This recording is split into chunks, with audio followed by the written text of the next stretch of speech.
രജോ ഗുണമുള്ളവനാണ് രാജാവ്. പ്രതാപവും പ്രൗഢിയും അധികാരവും ഔന്നത്യമൊക്കെയുള്ളവൻ.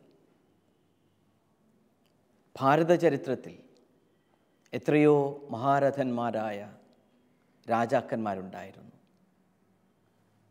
മഹാനായ അശോകനും മുഗൾ രാജവംശത്തിലെ അക്ബറും ഷാജഹാനുമൊക്കെ. ലോകചരിത്രത്തിൽ അതുല്യമായ സ്ഥാനമർഹിക്കുന്ന മഹാചക്രവർത്തിയായിരുന്നു നെപ്പോളിയൻ ബോണപ്പാർട്ട്. എന്നാൽ 1814 ജൂൺ മാസം 18-ാം തീയതി വാട്ടർലൂ യുദ്ധത്തിൽ അദ്ദേഹം സർവ അധികാരങ്ങളും നഷ്ടപ്പെട്ട് പരാജയത്തിൻ്റെ കയ്പുനീർ കുടിച്ച് അധികാരത്തിൽ നിന്നും പ്രൗഢിയിൽ നിന്നുമെല്ലാം അകന്ന് ജീവിക്കുവാൻ തുടങ്ങി. എൽബ ദ്വീപിൽ ചെന്നിട്ട് അദ്ദേഹം പറഞ്ഞ അപ്രസിദ്ധമായ വാക്യം, able was I er I so Elba. Elba കാണുന്നത് വരെ എനിക്ക് കഴിവുണ്ടായിരുന്നു, ശക്തി ഉണ്ടായിരുന്നു എന്നാണ്. സെയിൻറ്റ് ഹെലേന ദ്വീപിൽ അദ്ദേഹം താമസിക്കുമ്പോൾ അങ്ങകലെ മറുകരയിൽ ത്രിസന്ധ്യാ മണിനാദം കേട്ടപ്പോൾ അദ്ദേഹം പറഞ്ഞത് ഇപ്രകാരമാണ്: എല്ലാ രാജസിംഹാസനങ്ങളും തകർന്നു വീഴും, എല്ലാ കിരീടങ്ങളും തകർന്നു പോകും, എന്നാൽ ഒരിക്കലും അസ്തമിക്കാത്ത ഒരു രാജ്യത്തിൻ്റെ ഓർമ്മപ്പെടുത്തലാണ് ആ മണിനാദം. ഒരിക്കലും അസ്തമിക്കാത്ത ഒരു രാജ്യത്തിൻ്റെ ഓർമ്മപ്പെടുത്തൽ. അതാണ് ക്രിസ്തുവെന്ന രാജാധിരാജൻ്റെ രാജ്യം. ലൂക്കായുടെ സുവിശേഷം 23-ാം അധ്യായത്തിൽ കുരിശിൽ കിടന്ന് പിടഞ്ഞു മരിക്കുന്നതിനു മുൻപ് നല്ല കള്ളൻ യേശുവിനോട് അപേക്ഷിക്കുന്ന ശ്രദ്ധേയമായ ഒരു ഭാഗമുണ്ട്. അവൻ യേശുവിനോട് പ്രാർത്ഥിക്കുന്നത് ഇപ്രകാരമാണ്: യേശുവേ, നീ നിൻ്റെ രാജ്യത്ത് പ്രവേശിക്കുമ്പോൾ എന്നെയും ഓർക്കണമേ. യേശു അവനോട് പറയുന്ന മറുപടി: സത്യമായി ഞാൻ നിന്നോട് പറയുന്നു, നീ ഇന്ന് എന്നോടുകൂടെ പറുദീസായിലായിരിക്കും. യേശുവിൻ്റെ രാജ്യം പറുദീസായുടെ ശാശ്വത ശാന്തിയുടെ രാജ്യമാണ്. ലൂക്കായുടെ സുവിശേഷം 1-ാം അധ്യായത്തിൽ ജ്ഞാനികളുടെ സന്ദർശനാവസരത്തിൽ ഹെരോദേസ് രാജാവ് ജ്ഞാനികളോട് ചോദിക്കുന്ന ചോദ്യം: എവിടെയാണ് യഹൂദന്മാരുടെ രാജാവായി ജനിച്ചവൻ? അങ്ങനെ രാജ്യം ഭരിച്ചിരുന്ന രാജാവ് തൊഴുത്തിൽ ജനിച്ച ഒരു പിഞ്ചു ശിശുവിനെ ഭയപ്പെട്ടുകൊണ്ട് ചോദിക്കുന്ന ചോദ്യമാണത്. എവിടെയാണ് യഹൂദന്മാരുടെ രാജാവായി ജനിച്ചവൻ? യേശുവിൻ്റെ രാജ്യം മറ്റു രാജ്യത്വങ്ങൾക്ക് വിപരീതമായി എളിമയുടെ സാധാരണ ജീവിതത്തിൻ്റെ പ്രതീകമായ ഒരു രാജ്യത്വമാണ്. അവന് പ്രതാപവും പ്രൗഢിയുമില്ല. മറ്റു രാജാക്കന്മാരെ പോലെ ചെങ്കോലും അധികാരവുമില്ല, ആനയും അമ്പാരിയുമില്ല. എളിമയുടെ രാജാവ്, സ്നേഹത്തിൻ്റെ രാജാവ്, ശുശ്രൂഷയുടെ പാതയിലൂടെ ചലിച്ച രാജാവ്. അതാണ് യേശുവെന്ന രാജാവ്. ലൂക്കായുടെ സുവിശേഷം 4-ാം അധ്യായം 16 മുതലുള്ള വാക്യത്തിൽ തൻ്റെ ആഗമന ഉദ്ദേശത്തെപ്പറ്റി വ്യക്തമാക്കുന്ന ഭാഗമുണ്ട്. സിനഗോഗിൽ പ്രവേശിച്ച് ഇസിയാസ് ദീർഘദർശിയുടെ പ്രവചനം എടുത്തു വായിക്കുമ്പോൾ യേശു ജനങ്ങളോട് അറിയിക്കുന്നത് ഇതാണ്: കർത്താവിൻ്റെ ആത്മാവ് എൻ്റെ മേലുണ്ട്, ദരിദ്രരെ സുവിശേഷം അറിയിക്കുവാൻ അവിടുന്ന് എന്നെ അഭിഷേകം ചെയ്തിരിക്കുന്നു. ബന്ധിതർക്ക് മോചനവും, അന്ധർക്ക് കാഴ്ചയും, അടിച്ചമർത്തപ്പെട്ടവർക്ക് സ്വാതന്ത്ര്യവും, കർത്താവിന് സ്വീകാര്യമായ വത്സരവും പ്രഖ്യാപിക്കുവാൻ അവിടുന്ന് എന്നെ അയച്ചിരിക്കുന്നു. അങ്ങനെ യേശുവിൻ്റെ രാജ്യം അന്ധർക്ക് കാഴ്ച പകരുന്ന, അടിച്ചമർത്തപ്പെട്ടവരെ സ്വതന്ത്രമാക്കുന്ന ഒരു പുതിയ രാജ്യത്തിൻ്റെ അനുഭവമാണ്. യേശുവെന്ന രാജാതിരാജൻ നമുക്ക് ഓരോരുത്തർക്കും പകർന്നു തരുന്നത് ഈ സ്നേഹത്തിൻ്റെ, ഈ കൂട്ടായ്മയുടെ പുതിയ രാജ്യ അനുഭവമാണ്. പാപിനിയായ മറിയം മഗ്ദലേന യേശുവിനെ സന്നിധാനത്തിൽ നിന്നും അനുഭവിച്ചത് ഈ സ്നേഹത്തിൻ്റെ, അനുരഞ്ജനത്തിൻ്റെ പുതിയ ഒരനുഭവമാണ്. യോഹന്നാന്റെ സുവിശേഷം 8-ാം അധ്യായത്തിൽ ഈ പാപിനിയായ സ്ത്രീ യേശുവിൽ നിന്ന് അനുഭവിച്ച വിമോചനത്തിൻ്റെ അനുഭവം വിവരിക്കുന്നുണ്ട്. വ്യഭിചാരത്തിൽ പിടിക്കപ്പെട്ടവളെ മോശയുടെ നിയമമനുസരിച്ചാണ് എന്തു ശിക്ഷ നൽകണമെന്ന് തീരുമാനമെടുക്കുവാൻ കൊണ്ടുവരിക. അവർ ചോദിക്കുന്ന ഇതാണ്: നീ എന്തു പറയുന്നു? ഇവൾക്ക് എന്ത് വിധി നാം കൊടുക്കണം? എന്നാൽ യേശു അവരോടുള്ള സമീപനം തീർത്തും വ്യത്യസ്തമായ ഒന്നായിരുന്നു. യേശുവിനെ സമീപിക്കുമ്പോൾ യേശു അവിടുത്തെ ജനങ്ങൾക്ക് പഠിപ്പിക്കുകയായിരുന്നു. അങ്ങനെയുള്ള ഒരു സാഹചര്യത്തിൽ ജനങ്ങളുടെ മധ്യത്തിലേക്കാണ് ഈ സ്ത്രീയെയും കൊണ്ടുവരിക, മോശയുടെ നിയമമനുസരിച്ച് കല്ലെറിയുവാൻ. യേശുവെന്ന സമാധാനത്തിൻ്റെ, അനുരഞ്ജനത്തിൻ്റെ രാജാവ് അവരോട് വെല്ലുവിളിയായി പറയുന്ന ഇതാണ്: നിങ്ങളിൽ പാപമില്ലാത്തവൻ ഇവളെ കല്ലെറിയട്ടെ എന്ന് പറഞ്ഞ് യേശു കുനിഞ്ഞ് വിരൽ കൊണ്ട് നിലത്ത് എഴുതിക്കൊണ്ടിരുന്നു. എന്താണ് ക്രിസ്തു എഴുതിക്കൊണ്ടിരുന്നത്? സാധാരണ ഗ്രീക്കിൽ എഴുതുക എന്നതിന് ഉപയോഗിക്കുന്ന ക്രിയാപദം ഗ്രാഫെയിൻ എന്നാണ്. ഇവിടെ ഉപയോഗിച്ചിരിക്കുന്ന പദം കറ്റഗ്രാഫെയിൻ എന്നാണ്. യേശു എഴുതുക വെറും പൂഴിമണ്ണിലാണ്. മറ്റുള്ളവരുടെ കുറ്റങ്ങൾ അല്ലെങ്കിൽ തെറ്റുകൾ എഴുതുന്നത് യേശു ഉപയോഗിക്കുന്ന മീഡിയം വെറും പൂഴിമണ്ണിലാണ്. അവിടുന്ന് അവൻ്റെ പാപങ്ങളെ വിധിക്കുക, പുതിയൊരു ജീവിതത്തിലേക്ക് നടന്നു നീക്കുവാൻ വേണ്ടിയാണ്, അവനെ കൊണ്ടുചെല്ലുവാൻ വേണ്ടിയാണ്.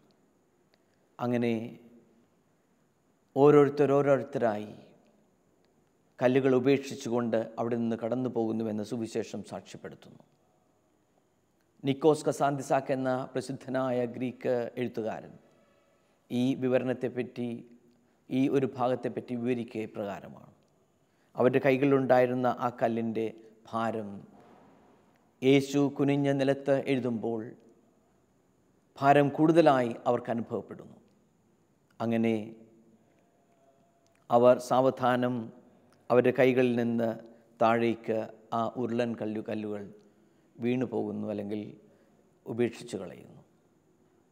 സ്വന്തം പാപഭാരം ഹൃദയത്തിൽ പേറുമ്പോൾ മറ്റുള്ളവരെ വിധിക്കുവാൻ, എല്ലാവരെയും വിധിക്കുന്ന വിധിയാളനായ രാജാതിരാജനായ യേശുവിൻ്റെ സാന്നിധ്യത്തിൽ മറ്റുള്ളവരെ കുറ്റം ആരോപിക്കുവാൻ സാധിക്കില്ല.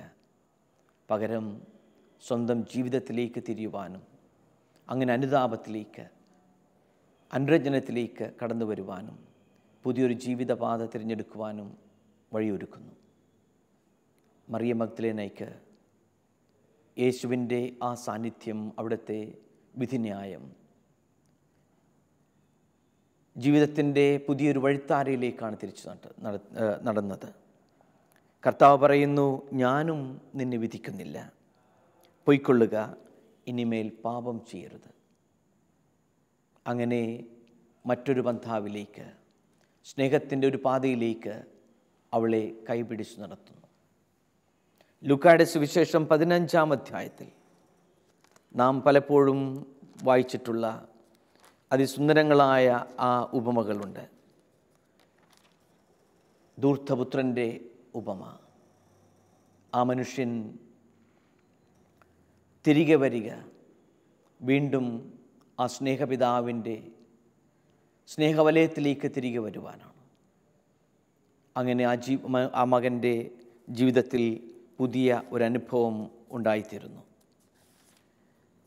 എൻ്റെ പിതാവിൻ്റെ ഭവനത്തിൽ എത്രയോ വേലക്കാർ സന്തോഷത്തോടുകൂടെ കഴിയുന്നു, ഞാനോ ഇവിടെ കഷ്ടപ്പെട്ടു കഴിയുന്നു. അതാണ് ആ മകൻ തിരിച്ചു അറിയുക. അയാൾ തീരുമാനമെടുക്കുന്നു, പിതാവേ, സ്വർഗത്തിനും ഭൂമിക്കുമെതിരായി ഞാൻ പാപം ചെയ്തു, നിൻ്റെ പുത്രനെന്ന് വിളിക്കപ്പെടുവാൻ ഞാൻ ഇനി യോഗ്യനല്ല. എന്നാൽ ആ സ്നേഹപിതാവ് അവനെ വന്ന് ആലിംഗനം ചെയ്ത് സ്വീകരിക്കുന്നു. മേൽത്തരം വസ്ത്രങ്ങൾ കൊണ്ട് അവനെ ധരിപ്പിക്കുന്നു. അവൻ്റെ കയ്യിൽ മോതിരവും കാലിൽ ചെരിപ്പും അണിയിക്കുന്നു. കൊഴുത്ത കാളക്കുട്ടിയെ കൊന്നുകൊണ്ട് വിരുന്നൊരുക്കുന്നു. ഈ ഒരു ആഘോഷത്തിൻ്റെ അനുഭവത്തിലേക്കാണ് അനുരഞ്ജനത്തിൻ്റെ, സമാധാനത്തിൻ്റെ രാജാവായ ക്രിസ്തു നമ്മെ കൈപിടിച്ച് നടത്തുക. പീലാത്തോസ് യേശുവിനെ വിധിക്കുമ്പോൾ ചോദിക്കുന്ന ചോദ്യമുണ്ട്, നീ യഥാർത്ഥത്തിൽ രാജാവാണോ എന്ന്. നീ യഹൂദരുടെ രാജാവാണോ? യോഹന്നാന്റെ സുവിശേഷം 18-ാം അധ്യായം 34-ാം വാക്യത്തിൽ നാം അത് കാണും.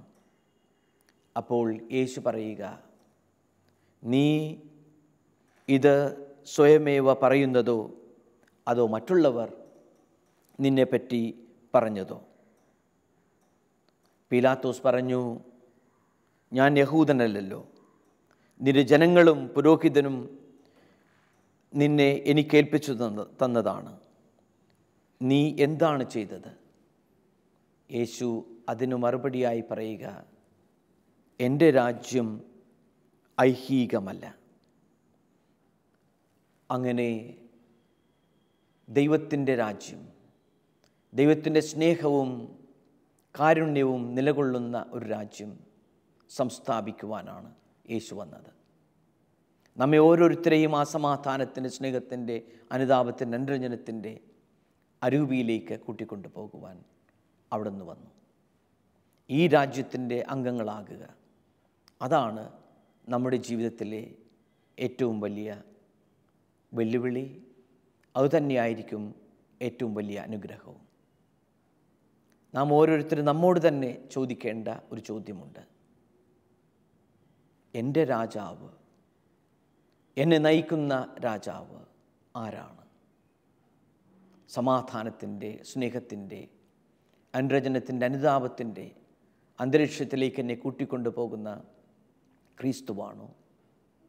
അതോ മറ്റു പലരുടെയും പിന്നാലെയാണോ ഒരു ക്രിസ്തു വിശ്വാസിയായ ഞാൻ ചരിക്കുന്നത്? ആത്യന്തികമായി മനുഷ്യ ജീവിതത്തിന് ആശ്വാസവും അനുഗ്രഹവും കൊണ്ടുവരിക യേശുവെന്ന രാജാതിരാജനാണ്. ആ രാജ്യത്തിലാണ് നമുക്ക് ശാന്തിയും സമാധാനവും ഉള്ളത്. യേശുവിൻ്റെ ആഗമന വേളയിൽ, അവിടുത്തെ ജനിച്ച അവസരത്തിൽ മാലാഖമാർ പാടുക, അത്യുന്നതങ്ങളിൽ ദൈവത്തിന് മഹത്വം, ഭൂമിയിൽ സന്മനസ്സുള്ളവർക്ക് സമാധാനമെന്നാണ്.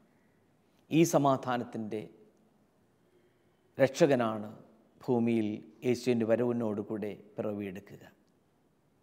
അവിടുന്ന് ജീവിച്ചിരുന്നപ്പോൾ പറയുക ഈ സമാധാനത്തിൻ്റെ ആശംസ തന്നെയാണ്. സമാധാനം നിങ്ങൾക്ക് നൽകുന്നു. അവിടുത്തെ മരണത്തിനു ശേഷം ഉത്ഥാനം കഴിഞ്ഞ് ഉത്ഥാനത്തിൻ്റെ അവസരത്തിൽ ശിഷ്യന്മാർക്ക് പ്രത്യക്ഷപ്പെട്ട് പറയുക സമാധാനം നിങ്ങൾക്ക് നൽകുന്നു എന്നാണ്. ഈ ശാന്തി, ഈ സമാധാനം നമ്മുടെ ഓരോരുത്തരുടെയും ജീവിതത്തിലേക്ക് കടന്നു വരണം. ഇതാണ് യഥാർത്ഥത്തിൽ യേശുവെന്ന രാജാവ് നമ്മുടെ ജീവിതത്തിലേക്ക് പകർന്നു തരിക. രാജാതിരാജനായ ക്രിസ്തുവിൻ്റെ പ്രജകളായി ചരിത്രത്തിൽ ജീവിതം സമർപ്പിച്ച ഒട്ടനവധി വ്യക്തികളുണ്ട്. ഫാദർ ഡാമിയൻ്റെ കഥ എത്രയോ ഹൃദയസ്പർശിയാണ്. യുവാവായ ആ വൈദികൻ തൻ്റെ സുപ്പീരിയറിന് എഴുതുന്നു, എനിക്ക് മൊളോക്കോയിൽ പോയി ജോലി ചെയ്യുവാനുള്ള അനുവാദം തരണമെന്ന്. ഒത്തിരി സാധ്യതകളുള്ള ഒരു യുവ വൈദികൻ്റെ എഴുത്ത് കിട്ടിയപ്പോൾ അദ്ദേഹത്തിൻ്റെ പ്രൊവിൻഷ്യൽ അല്പം മടിച്ചു. തൻ്റെ കൺസൾട്ടേഴ്സുമായി അഭിപ്രായം ആരാഞ്ഞു. അവസാനം ഈ ഒരു യുവ വൈദികൻ്റെ ആഗ്രഹമല്ലേ എന്ന് മനസ്സിലാക്കിക്കൊണ്ട് പ്രൊവിൻഷ്യൽ മറുപടി എഴുതിയത് ഇപ്രകാരമാണ്: you may go and work as long as your devotion dictates. നിൻ്റെ ഈ സമർപ്പണത്തിൻ്റെ ബോധ്യം നിന്നിൽ നിലകൊള്ളുന്നതുവരെ മാത്രം അവിടെ ജോലി ചെയ്യുക. പക്ഷെ നമുക്കറിയാം ഫാദർ ഡാമിയൻ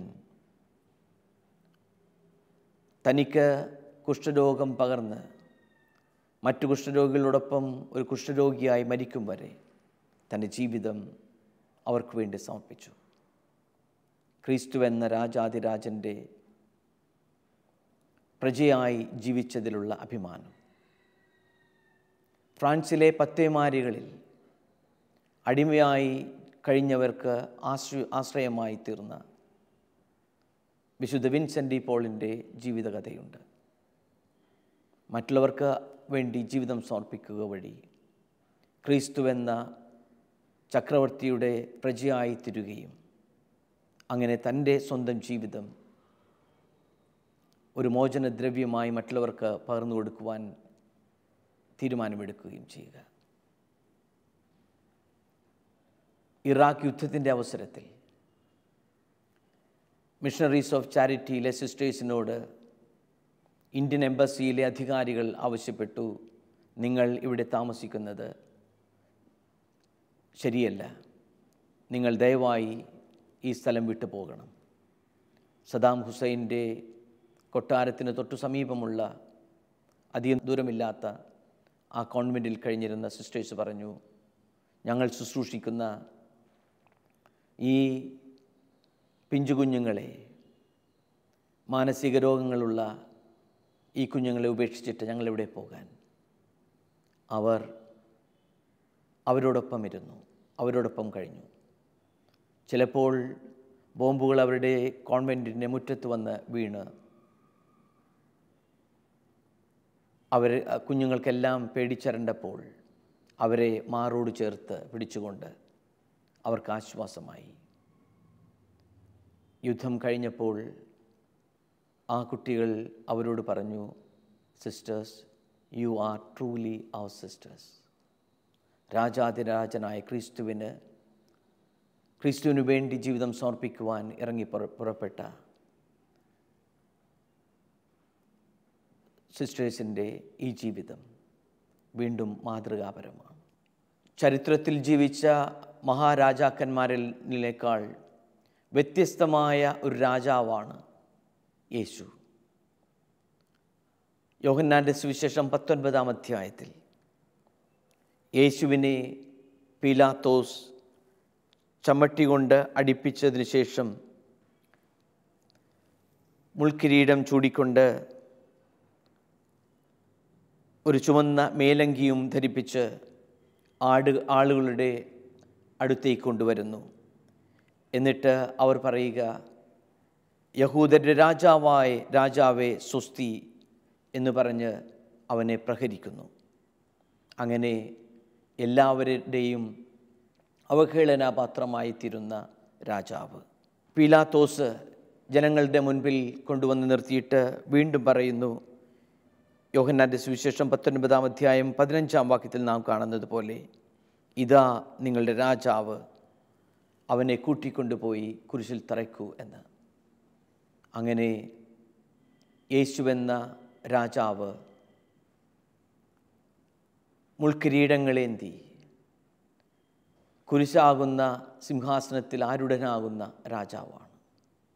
എല്ലാവരുടെയും അവഹേളനാപാത്രമായി കുരിശിൽ ജീവിതം സ്വയം സമർപ്പിക്കുന്ന രാജാവ്.